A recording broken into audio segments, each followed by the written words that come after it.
Whew. Good morning. Thank you so much for inviting me to speak today.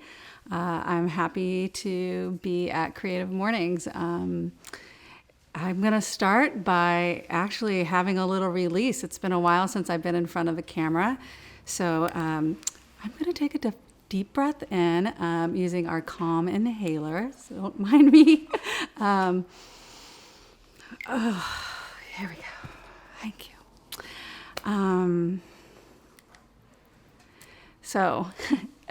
So here I am. I'm just going to go ahead and jump in.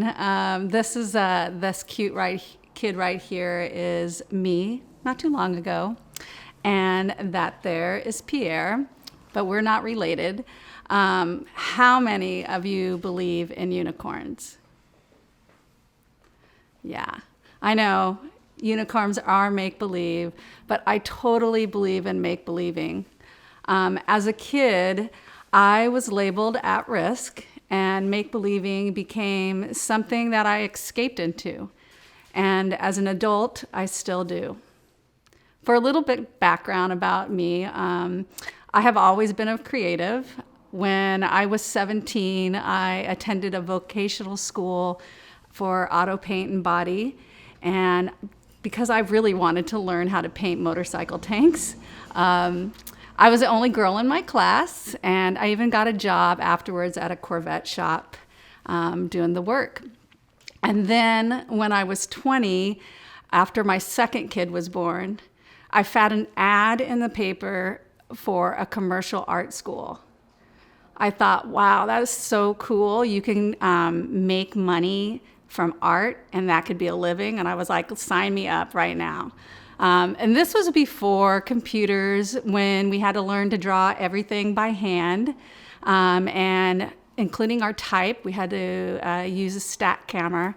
And after 6 months, I got a certificate in design, and I was officially a designer. My first job was in the Yellow Pages in San Diego. I worked the swing shift. That's because there were so many ads to put out. It was hilarious. We made everything by hand using rapidographs and French curves. And when they got a Mac, it was this one right here. And it had the first editions of Freehand and Illustrator and a thing called Quark on it. They had no idea what this little machine was capable of. But I convinced them somehow to let me play around with it, because really they were just using it to create body copy. The next thing you know, I created this whole border library, and it was like, I was like an instant hero. And it wasn't long after that our drawing boards were replaced, and the next thing was next. I went from there, years passed, and had another kid, and ended up going to San Diego City College, where I was personally influenced by really great, talented folks like Doyle Young, Shepard Fairey, and even David Carson. I mean, it was the early 90s. You had this like people who were making beautiful type, and then people who were constructing type in new ways. I didn't have much money to continue school or get that formal training or a degree. By this time, like I said, I had 3 kids, but I ended up landing the internship everybody wanted. And that inspired me to absorb everything I could about design and public art. From then, I went to open my own studio. I founded and created a city's arts foundation and participated in a lot of public art projects. Eventually, I moved to Portland, and I got a job as an art director, then became the ACD, and then I realized after about 6 years that agency life was not for me. During this time, I also started teaching in the graphic design program at Portland State. And I taught there for 6 years and was proud to start the Fresh program for the graduating seniors. It was a way to connect students with professional people so that they could showcase their portfolios, but it was also an opportunity for everyone.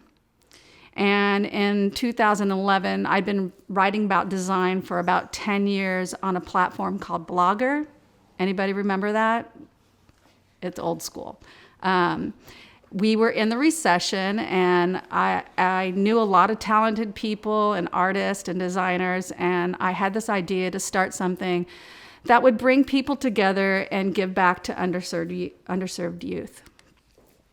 So I made a creative brief. I shopped it around for a few seconds, and then I quickly realized it was better if I just made it happen on my own. So I formed a small team with other creatives, Lizzie Gershenson, Scott Baker, and Darren Cools, and eventually we would add more volunteers, including photographers and writers and videographers. This, on the left, is the first, our idea board when we first started a first meeting right in our little office. Almost overnight, WeMake was born. Our logo was designed by Travis Kochel, and I put the rules to the design. These shapes below would determine the look of our brand for the future.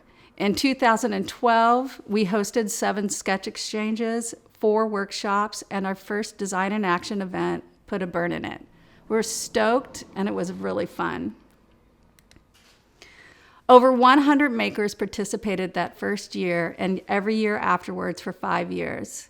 I designed the bird logo, which became the mascot for the event.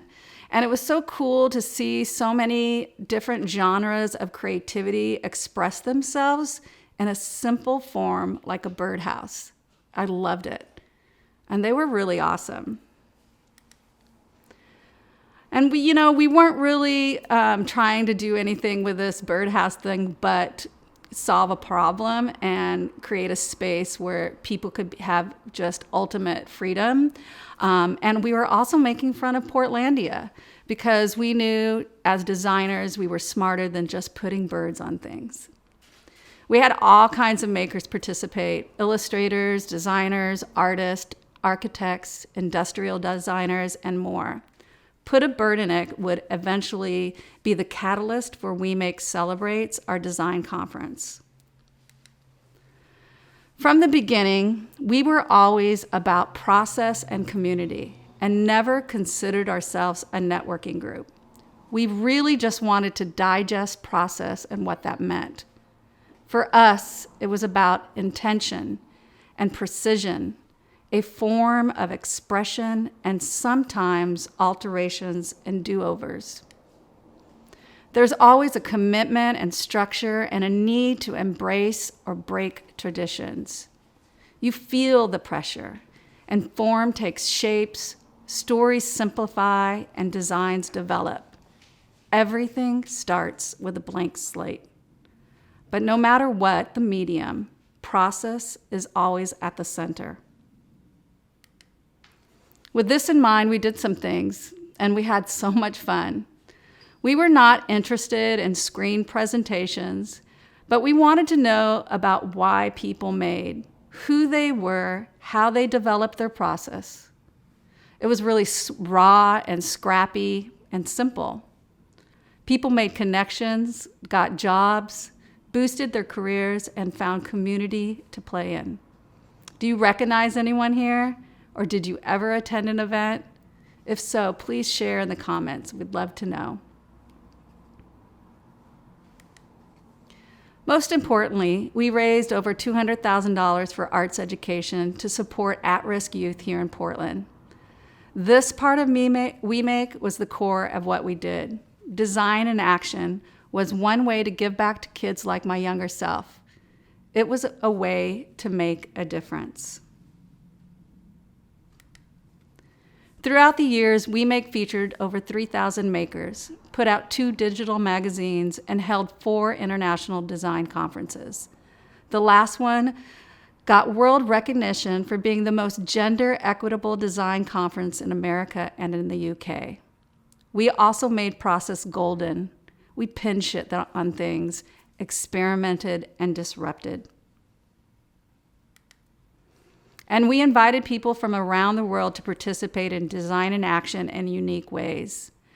These are screen prints from one of our shows. It was called 26, a lettering show. It was great to have these artists, these rad artists, give their time and their artwork for free to support arts education, even across the globe. WeMake connected thousands of people. We started out in a shared conference room and then built out my former space, Tillamook Station, to host my studio and to have a home base for WeMake. We would go on to have some of the biggest Design Week events and eventually see ourselves at the Portland Art Museum. I'm really proud of WeMake for giving me this opportunity to make some good things happen. After 8.5 years in 2019, I gently closed the doors. It's a funny thing.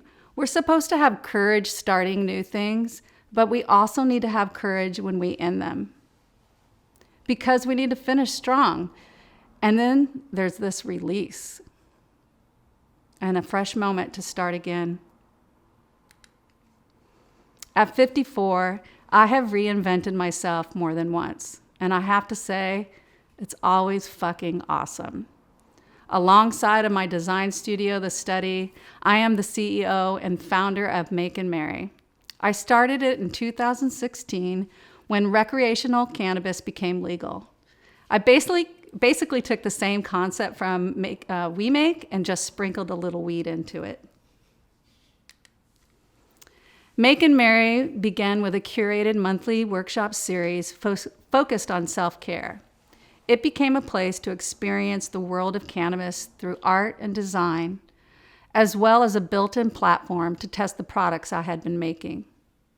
This foothold into cannabis culture introduced Make and Marry to a community and an audience worldwide. Since then, we've expanded our offerings, and last year in June of 2020, opened up a flagship store where we're sitting in now here in Northeast Portland on Sandy Boulevard. We consider ourselves artists of whole plant wellness. With our lab on site, we create organic, vegan, and full spectrum skincare and wellness products. Our unique line includes everything from hemp tea to oils and balms and candles, aromatherapy, and bath essentials. I learned the art of folk medicine when I was a young mother.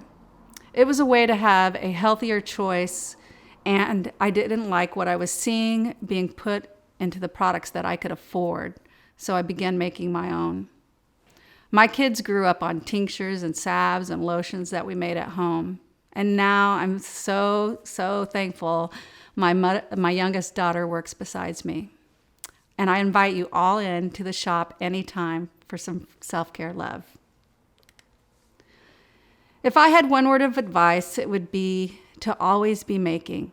You're never too young, too old, too poor, too overworked to do it. The rewards of starting something new are better than not. So I encourage everyone to be a make-believer, make opportunities for yourself, and believe that they can be realities. Thank you.